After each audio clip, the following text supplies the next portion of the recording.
Hello dear friends, welcome back on my YouTube channel Education Point by Kamal Joshi. So friends, now in this video we have discussed our class 12 chapter number 2 in English subject Lost Spring Stories of Stolen Childhood. So friends, lecture number 3, lecture number 2 and lecture number 1 ये हमारे complete हो चुके थे। Lecture number 4 से आज start कर रहे हैं, जो स्टार्ट है I remember a story a man from Udupi once told me. ठीक है, तो ध्यान से देखना इसको और अच्छे से। ठीक है, तो स्टार्ट कर रहे हैं। I remember a story a man from Udupi once told me as a young boy he would go to school past an old temple where his father was a priest. He would stop briefly at the temple and pray for a pair of shoes. 30 years later, I visited his town and the temple, which was now drowned in air of desolation. In the backyard where lived the new priest, there were red and white plastic chairs. A young boy dressed in a grey uniform, wearing socks and shoes, arrived panting and threw his school bag on a folding bed. Looking at the boy, I remembered the prayer another boy had made to the goddess when he had finally got a pair of shoes. Let me never lose them. The goddess had granted his prayer. Young boys like the son of the priest now wore shoes, but many others like the replicas in my neighborhood remain shoeless. ठीक, अब इसका translate कर रहे हैं हिंदी में, ध्यान से देखना। ठीक है, I remember a story a man from Udupi once told me. कहने का मतलब क्या है, मुझे आज भी एक कहानी याद है जो उदीपी में रहने वाले एक व्यक्ति ने मुझे कही थी या बताई थी।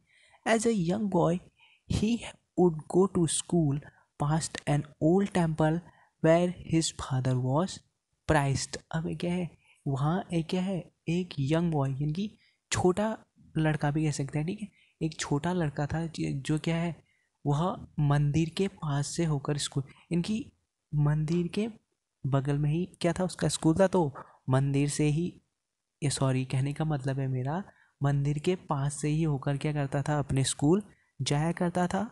Where his father was a priest, जहाँ उसके जो पिता थे वो क्या थे, एक पुजारी थे। प्राइस्ट मीन्स होता है पुजारी। ठीक है, आगे देखना।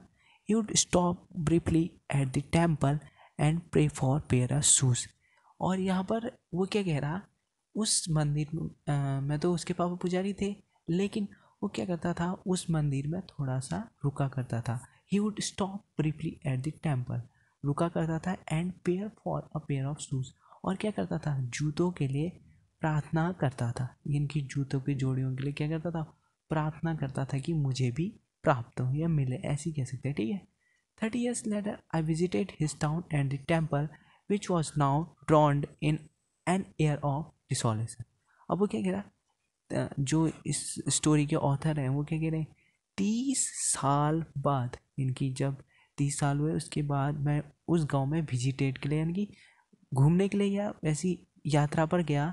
तो वो क्या है, टाउन एंड द टेम्पल है, और जो यहाँ पर क्या है, कस्बा है, और जो टेम्पल है which was now drawn in the air of desolation, यानी कि क्या हो गया, पूरे के पूरे उजाड़ हो चुका है। कहने का मतलब मेरा यहाँ पर है, drowned in an air of desolation, मतलब परिवर्तन आ चुका है। इनकी पहले अलग थे और अभी अलग हो चुके हैं। क्योंकि हमें पता है, अगर एक स्थान से दूसरे थोड़ा सा टाइम लगता है, इनकी 4-5 साल बाद कहीं जाते हैं, या कहीं जहाँ रहते थे वहाँ से कहीं और चले गए, फिर वापस वहीं आए, तो पूरा का पूरा क्या है, बदल जाता है। वही कहने का मतलब है। ठीक है, in the backyard where lived the new priest, और मैं उसके पीछे गया, यानी कि उसके पीछे की ओर को गया, तो जहाँ क्या है, एक पुजारी था। There were red and white plastic chairs, जिसके पास क्या है, रेड मीन्स लाल और सफ़ेद कलर की क्या है, प्लास्टिक की कुर्सियाँ थी। अ young boy dressed in a grey uniform. अब वो क्या कह रहा, एक लड़का है जिसने ग्रे कलर की यूनिफॉर्म पहनी हुई है।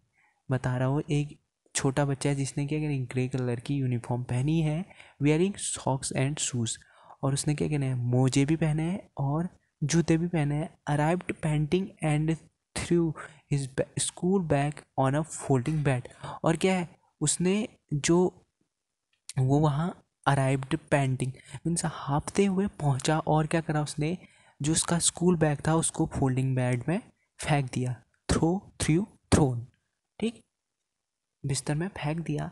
Looking at the boy I remember the prayer another boy, इनकी उस बच्चे को देखते इनकी उसने उस बच्चे को देखा और उसको याद आ गई कि एक अलग इनके दूसरे बच्चे की उसको याद आई, had made to the goddess when he had finally got a pair of shoes, यानी कि क्या उसने वो क्या करता था देवी से जूतों के लिए क्या करता था प्रार्थना करता था देवी से। Let me never lose them, और वो क्या कहता है कि मैं अब इन्हें कभी नहीं खोऊंगा, इनके अपने पास सजो के रखे रहूँगा। The goddess had granted his prayer, और जो गॉडेस देवी है वो उसकी प्रार्थना से क्या हुई प्रसन्न भी हुई। Granted his prayer, young boys like the son of the priest now war shoes, इनकी जो युवा लड़के हैं उनके जो कहने का मतलब है पुजारी के लड़के हैं, लड़के की तरह अब जो छोटे बच्चे हैं वो भी क्या है जूते पहनते थे। लेकिन आगे क्या कहा, but many others like the ragpickers in my neighbourhood remain shoeless, लेकिन बहुत से अन्य लड़कों की तरह यानी जो अदर कह सकते हैं बॉयज़ हैं उनकी तरह क्या है जो मेरे पड़ोस में रहने वाले कबाड़ियों के लड़के, ये पड़ोस में रहने वाले कबाड़ियों के बच्चे हैं। रैग पिकर्स मीन्स कबाड़ी, इन माई नेबरहुड मीन्स पड़ोसी उनके बच्चे हैं, उनके उनके पास क्या है बिना जूते के हैं, कहने का मतलब है कि वो बिना जूते के ही रहते हैं, उनके पास जूते नहीं है। दैट्स इट, इतना सिंपल था लेक्चर नंबर 4।